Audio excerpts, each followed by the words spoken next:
नमस्कार, बहुत बहुत स्वागत है आपका। आप देख रहे हैं श्री महाकाल लोक टीवी। आपके साथ मैं हूं प्रियंका। चलिए रुक करते हैं आज की तमाम खबरों की ओर। लोकसभा में विपक्ष के नेता राहुल गांधी ने अपने संबोधन में कहा कि भारत में डर का माहौल है और यह डर हमारे देश के हर पहलू में व्याप्त है। इस पर सरकार को ध्यान देना चाहिए। स्पीकर साहब, as I said in my speech, there is an atmosphere of fear. डर का माहौल है हिंदुस्तान में, and that fear has pervaded every aspect of our country. My friends are smiling, but they are also scared. They are scared. Sir, मैं आ रहा हूं sir. Budget है sir, budget पे ही बोल रहा हूं sir. Sir, you see the problem is, sir, in the BJP only one man is allowed to dream to be prime minister. हजारों साल पहले हरियाणा में कुरुक्षेत्र में एक युवा को, अभिमन्यु को 6 लोगों ने चक्रव्यूह में मारा था। 6 चक्रव्यूह में फंसाकर मारा था। सर, चक्रव्यूह के अंदर डर होता है, हिंसा होती है, और अभिमन्यु को चक्रव्यूह में फंसाकर, ट्रैप कर 6 लोगों ने मारा। मैंने चक्रव्यूह के बारे में थोड़ी रिसर्च की और पता लगा कि चक्रव्यूह का एक दूसरा नाम होता है पद्मव्यूह, मतलब लोटस फॉर्मेशन। तो जो चक्रव्यूह होता है स्पीकर सर, वो लोटस के शेप में होता है, कमल के फूल के शेप में होता है। 21वीं सदी में सर एक नया चक्रव्यूह तैयार हुआ है स्पीकर सर, वो भी लोटस की शेप में है सर, और उसका चिन्ह प्रधानमंत्री जी अपनी छाती पर लगा के चलते हैं। सर, जो अभिमन्यु के साथ किया गया था, जो अभिमन्यु को चक्रव्यूह में फंसाया गया था, वही हिंदुस्तान के साथ किया गया है। हिंदुस्तान के युवाओं के साथ, हिंदुस्तान के किसानों के साथ, हमारी माताओं बहनों के साथ, स्मॉल बिजनेसेस के साथ, मीडियम साइज बिजनेस के साथ। सर, अभिमन्यु को 6 लोगों ने मारा था। उनके नाम द्रोणाचार्य, कर्ण, कृपाचार्य, कृतवर्मा, अश्वत्थामा और शकुनी। सर, आज भी चक्रव्यूह के बीच में 6 लोग हैं। सर, चक्रव्यूह के बिल्कुल सेंटर में, चक्रव्यूह में हजारों लोग होते हैं सर, मगर उसके बिल्कुल सेंटर में 6 लोग कंट्रोल करते हैं। तो जैसे उस टाइम 6 लोग कंट्रोल करते थे, वैसे आज भी 6 लोग कंट्रोल कर रहे हैं चक्रव्यूह को। नरेंद्र मोदी जी, अमित शाह जी, मोहन भगवत जी, अजीत दोवल जी, अंबानी और अदानी जी कंट्रोल कर रहे हैं। स्पीकर साहब, as I said in my speech, there is an atmosphere of fear. डर का माहौल है हिंदुस्तान में, and that fear has pervaded every aspect of our country. My friends are smiling, but इधर दिल्ली के ओल्ड राजेंद्र नगर की घटना पर लोकसभा में समाजवादी पार्टी के सांसद अखिलेश यादव ने कहा कि घटना दर्दनाक है। योजना और एनओसी देने की जिम्मेदारी सभी अधिकारियों की है, तो जिम्मेदार कौन है और उनके खिलाफ कार्रवाई क्या हो रही है? हम यूपी में देख रहे हैं कि अवैध इमारतों पर बुलडोजर चल रहा है। क्या ये सरकार यहाँ बुलडोजर चलाएगी या नहीं? जो घटना हुई है, दर्दनाक घटना है। यूपीएससी के स्टूडेंट जो तैयारी कर रहे थे, आखिरकार प्लानिंग और एनओसीज देने की जिम्मेदारी तो सभी अधिकारियों की है। अध्यक्ष महोदय, जिम्मेदार कौन है, उनके खिलाफ कार्रवाई क्या हो रही है? नंबर 1।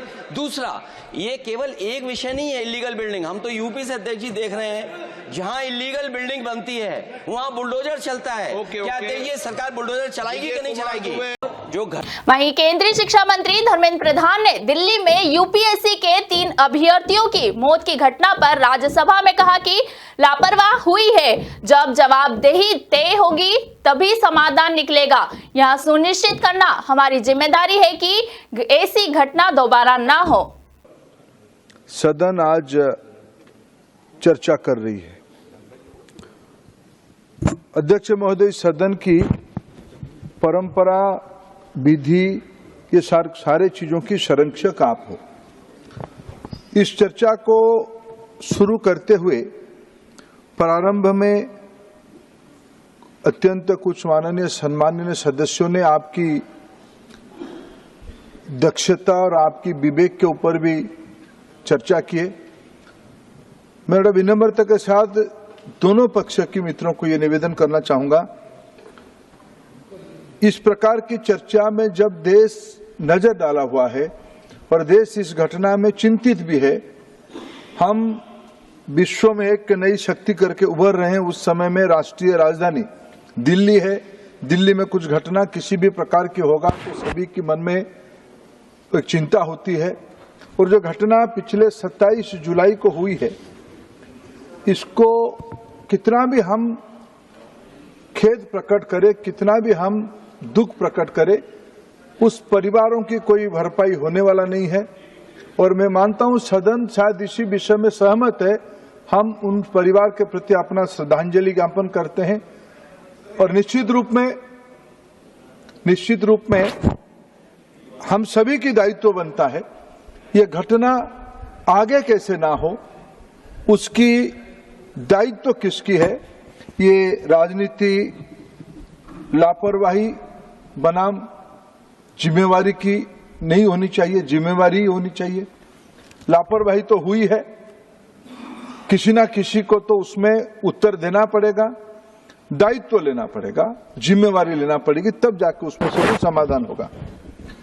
आज इस चर्चा को आगे बढ़ाते हुए जब आदरणीय सुधांशु जी ने इस चर्चा का शुरुआत किया और अभी तक जो चर्चा हुई है, कई प्रकार की तर्क, कुछ जगह पर अगर ये संसदीय अपशब्द नहीं है तो मैं अध्यक्ष जी कुतर्क का शब्द भी लगाना चाहूंगा।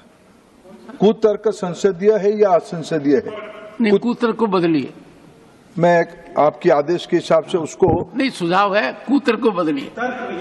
तर्कहीन, तर्क और तर्कहीन। एक सेकंड, और अपने यहाँ शालीनता का इतना स्तर बढ़ाओ कि लोग प्रभावित हों और सीखे भी। धन्यवाद आप अध्यक्ष तो महोदय। संयमित रहते हो, पर ये कीजिए, इधर भी संयमित रहते हैं। ये सर हम सभी के लिए लागू है। ये पहले तो मेरे ऊपर लागू है कि मैं इस सदन को इस प्रकार की कोई भी शब्द के माध्यम से गुमराह ना करूं, कोई मर्यादा हानि ना करूं। इसकी सबसे ज्यादा जिम्मेदारी अध्यक्ष जी मेरे बयान में मेरे ऊपर होती है। इसलिए मैं आपकी अनुमति भी चाह, 2-3 बिंदु, 2-3 पहलू इस चर्चा में सामने आई है। मैं आपकी अनुमति में कुछ तथ्य, हम सरकार में है, कोचिंग सेंटर के बारे में कुछ दायित्व हम लोगों की भी बनती है। शिक्षा कॉन्करेंट लिस्ट में एक बिजनेस है, कॉन्करेंट लिस्ट की विषय है। दोनों राज्य सरकार और केंद्र सरकार की जो दायित्व में यह व्यवस्था है। इधर दिल्ली के राजेंद्र नगर की घटना पर लोकसभा में बीजेपी सांसद बांसुरी स्वराज ने कहा कि छात्र IAS परीक्षा की तैयारी के लिए दिल्ली आए थे, लेकिन दुख की बात यह है कि दिल्ली सरकार की आपराधिक लापरवाही के कारण उन छात्रों की जान चली गई। एक दशक से आम आदमी पार्टी दिल्ली में सत्ता भोग रही है, लेकिन दिल्ली के लोगों के लिए काम नहीं कर रही है। अध्यक्ष जी कि आपने मुझे इतना महत्वपूर्ण विषय सभा पटल पे रखने के लिए अनुमति दी है। एक बहुत ही हृदय विदारक घटना घटी है ओल्ड राजेंद्र नगर में, जहां पर नाले का पानी वो पूरा का पूरा बेसमेंट में, कोचिंग सेंटर के बेसमेंट में भर गया और पूरा का पूरा बेसमेंट जलमग्न होने के कारण 3 छात्रों ने अपनी जान गंवा दी। ये बच्चे तेलंगाना, उत्तर प्रदेश और केरल से आए थे। अध्यक्ष जी, ये दिल्ली में IAS एग्जामिनेशन की तैयारी करने के लिए आए थे, अपना भविष्य उज्जवल करने के लिए आए थे। लेकिन बहुत दुख से मुझे कहना पड़ता है कि दिल्ली सरकार की लापरवाही, यहाँ तक कि आपराधिक लापरवाही के कारण इन बच्चों ने अपनी जान गंवा दी। अध्यक्ष जी, the cause of death of these 3 students is the utter and absolute apathy of the Aam Aadmi Party ruling dispensation in Delhi. The criminal negligence of the ruling dispensation of the Aam Aadmi Party in Delhi has caused the death of these 3 students. एक एक दशक से आम आदमी party Delhi में सत्ता भोग रही है, लेकिन दिल्ली वासियों के लिए कोई काम नहीं कर रही।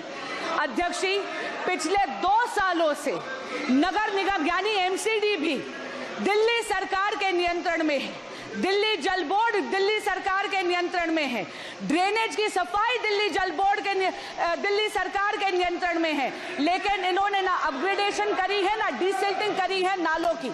एक बहुत इंपॉर्टेंट बात इसमें कहना चाहूंगी, ओल्ड राजेंद्र नगर में जो हुआ 22 जुलाई 24 जुलाई 2 दिन से लगातार वहां के स्थानीय विधायक, वहां के स्थानीय पार्षद, वहां के अधिकारियों को लगातार स्थानीय निवासी इसकी शिकायत कर रहे थे। विधायक जी व्यंग तो कर रहे थे, लेकिन उन्होंने कोई एक्शन नहीं लिया। मेरा आपसे निवेदन है कि गृह मंत्रालय से अनुरोध करती हूं कि एक जांच समिति बनाई जाए, जहां पर ये जो दिल्ली सरकार जो केवल प्रचार प्रसार और भ्रष्टाचार में लिप्त है, इसमें इंक्वायरी बिठाई जाए। दिल्ली की नालों की सफाई क्यों नहीं करी जाए? अध्यक्ष जी की आप खबरों में आगे बढ़ते, लोकसभा के सदन की कार्रवाई में सपा सांसद डिंपल यादव ने मनरेगा का मुद्दा उठाया। डिंपल यादव ने कहा कि जहां मनरेगा में इस सरकार ने 89,000 करोड़ का बजट दिया है, तो हमारी मांग है कि कम से कम 100 दिन की वेजेस लोगों को सुनिश्चित की जाए। इसके साथ जहां मनरेगा में इस सरकार ने 89,000 करोड़ का बजट दिया है, तो हमारी मांग है कि कम से कम 100 दिन की वेजेस मनरेगा के तहत लोगों को सुनिश्चित करी जाए और लगभग 20% मनरेगा का बजट बढ़ाया जाए। इसी के साथ शिक्षा बजट में भी लगातार हमारा घट रहा है, जहां यह केवल आज 2.5% है of the total budget spending allocation, और जहां यूनेस्को ने ये बेंचमार्क दिया है कि लगभग यह 4 से 6% तक होना चाहिए, वही यूजीसी के फंड्स लगातार घटाए जा रहे हैं और इसको लगभग इस बार 60 से 61% घटा दिया गया है। जहां हम बात करते हैं सस्ती और अच्छी शिक्षा की, वहीं यह सरकार लगातार शिक्षा बजट में बजट जो कम कर रही है, तो मैं समझती हूँ इनकी नीयत कहीं साफ नहीं है, मंशा कहीं सही नहीं है हमारे देश के युवाओं के और स्टूडेंट्स के प्रति। वहीं आज हमारे देश का युवा निराश है, जहां निराशा संभव को भी असंभव बना देती है। तो मैं समझती हूं जो वादे किए गए थे, जो रोजगार को लेके, सरकार पूरी तरह इसमें विफल रही है और लगातार बेरोजगारी दर बढ़ रहा है। जहां आज ये बेरोजगारी दर 9.2% है और जहां महिलाओं का बेरोजगारी दर 18.5% है। तो मैं समझती हूँ लगातार युवाओं का मनोबल गिराने का काम इस सरकार ने किया है और अग्निवीर जैसी योजना ला के इस सरकार ने नौजवानों का, युवाओं का, इस देश की प्रतिष्ठा का सम्मान गिराने का काम किया है। जो सरकार सोशल जस्टिस की बात करती है, लेकिन आज भी यह सरकार जातिगत जनगणना से अपना मुंह मोड़ रही है, जहां अनुसूचित जाति जनजाति पर होने वाले अपराध लगातार बढ़ रहे हैं और उत्तर प्रदेश में यह अपराध नंबर 1 पे है। और साथ ही महिलाओं के साथ जघन्य अपराध लगातार बढ़ रहे हैं। उत्तर प्रदेश आज इसमें भी टॉप लिस्ट पर है। तो मैं पूछना चाहती हूँ कि महिलाओं को सुरक्षा को लेकर यह सरकार क्या कर रही है। चलिए अब खबरों में आगे बढ़ते हैं। खबर उत्तर प्रदेश से है, जहां डिप्टी सीएम ब्रजेश पाठक ने मीडिया के सवालों पर कहा कि प्रदेश के चतुर्मुखी विकास के लिए सरकार प्रतिबद्धता के साथ काम कर रही है और कल हम अनुपूरक बजट लेकर आने वाले हैं। प्रदेश की विकास की ओर गति को और तेजी के साथ बढ़ाने के लिए हम प्रतिबद्धता के साथ काम कर रहे हैं। सभा सत्र में प्रदेश के चतुर्मुखी विकास के लिए सरकार प्रतिबद्धता के साथ काम कर रही है। सड़क, पानी, बिजली, स्कूल, अस्पताल, लॉ एंड ऑर्डर, हर मोर्चे पर सरकार ने बहुत अच्छा काम किया है। मैं सभी विधानसभा सदस्यों का हृदय से आभार प्रकट करता हूं, उनका अभिनंदन करता हूं। कल हम अनुपूरक बजट लेकर के आने वाले हैं। प्रदेश के विकास की गति को और तेजी के साथ आगे बढ़ाने के लिए हम प्रतिबद्धता के साथ काम कर रहे हैं। सभा सत्र में चलिए अब रुक करते अगली खबर की ओर। छत्तीसगढ़ के मुख्यमंत्री विष्णुदेव साय ने मीडिया के सवालों पर कहा कि केंद्रीय मंत्री शिवराज सिंह चौहान ने हमारी बातें सुनी और एक एक बिंदु पर चर्चा हुई। उन्होंने आश्वस्त किया है कि जिन गरीबों का हक पिछले वर्षों में छीना गया है, केंद्र सरकार उन पर न्याय करेगी। देखिए, पिछले 5 वर्षों में 18 लाख लोग, गरीब लोग प्रधानमंत्री आवास ग्रामीण से वंचित हो गए, क्योंकि वहां की तत्कालीन सरकार अपना राज्यांश जमा नहीं की। केंद्र से लगातार पत्र भी भेजा गया और केंद्रांश भी गया, केंद्रांश वापस भी आ गया। उसके बाद भी 18 लाख लोग, गरीब लोग वंचित हो गए। आज हम लोग छत्तीसगढ़ से यहाँ पर आए, हमारे डिप्टी सीएम जिनके पास पंचायत विभाग भी है वो भी आए, हमारे अधिकारीगण आए और बहुत अच्छी यहाँ पर चर्चा हुई।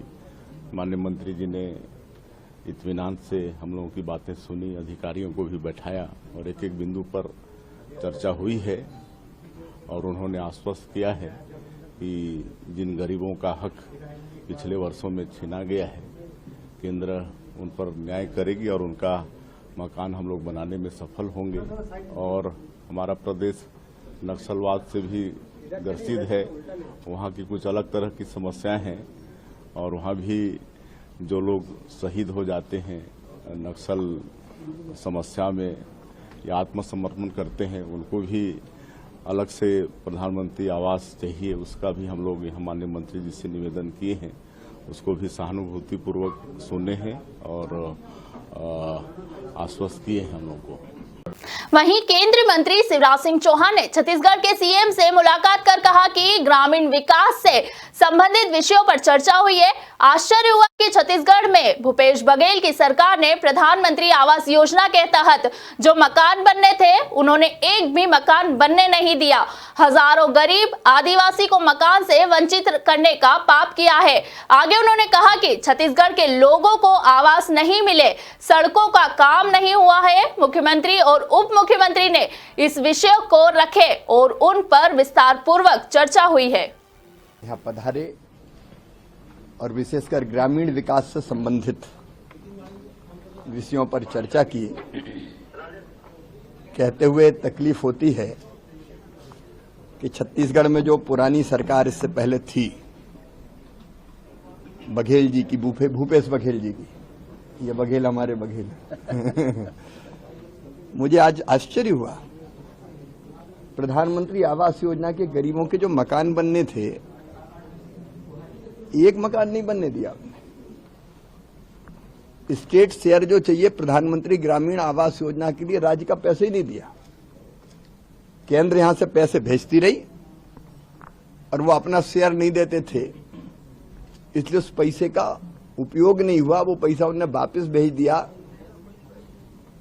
और हजारों गरीब आदिवासी और बाकी गरीब भाई और बहनों को मकान से वंचित करने का पाप किया।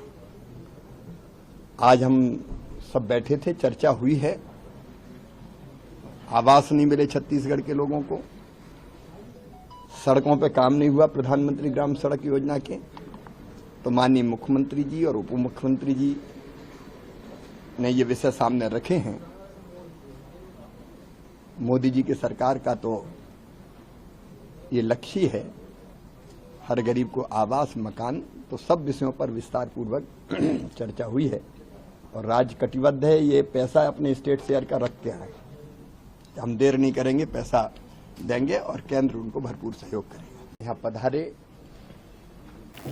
दिल्ली के राजेंद्र नगर की घटना पर शिवसेना नेता संजय राउत ने कहा कि बहुत ही दर्दनाक हादसा दिल्ली में हुआ है। अब ये सरकार आम आदमी पार्टी की है या बीजेपी की ओर से नियुक्त किए गए उपराज्यपाल की। आपस में ये झगड़ा नहीं होना चाहिए, बल्कि ये घटना क्यों हुई है और कैसे इस घटना को आगे होने से रोके। आगे उन्होंने कहा कि घटना से बच्चों पर क्या प्रभाव पड़ा, इन सब पर सोचना चाहिए। बहुत ही दर्दनाक हादसा दिल्ली में हुआ है। बेसमेंट में पानी गया, नाला फट गया। अब ये सरकार किसकी है? आपकी है? क्या ये सरकार लेफ्टिनेंट गवर्नर चलाते हैं, बीजेपी ने जो अपॉइंट किए हैं, वो झगड़ा अब नहीं होना चाहिए। ये क्यों हुआ हादसा? आगे आने वाले दिनों में सरकार के हाथ से हम टाल सकते हैं क्या? उस बारे में सोचना चाहिए। 3 बच्चे की दर्दनाक मौत हुई है, उनके पेरेंट्स पर क्या गुजरी है, बाकी के बच्चे के ऊपर क्या प्रभाव पड़ा है मानसिक, बच्चे सड़क पर उतरे हैं। हाँ, उनके साथ अगर कोई सरकार का प्रतिनिधि जाकर बात करता है तो हम उनका स्वागत करेंगे, लेकिन अब तक कोई सरकार की तरफ से बच्चों से बात करने तक नहीं गया है। ब्लेम गेम लगातार चल रहा है। ये ब्लेम गेम में ही देश खत्म हो रहा है। नरेंद्र मोदी को दुनिया की फिक्र है। नरेंद्र मोदी यूक्रेन जाएंगे, रशिया जाएंगे। हाँ, अब यूक्रेन जा रहे हैं, मोदी जी मणिपुर नहीं जा रहे, और मोदी जी यहाँ बच्चे हमारे जो हादसे के शिकार हुए उनके पास नहीं जाएंगे। यहाँ हमारे प्रधानमंत्री का 56 इंच का सीना है। बस जनता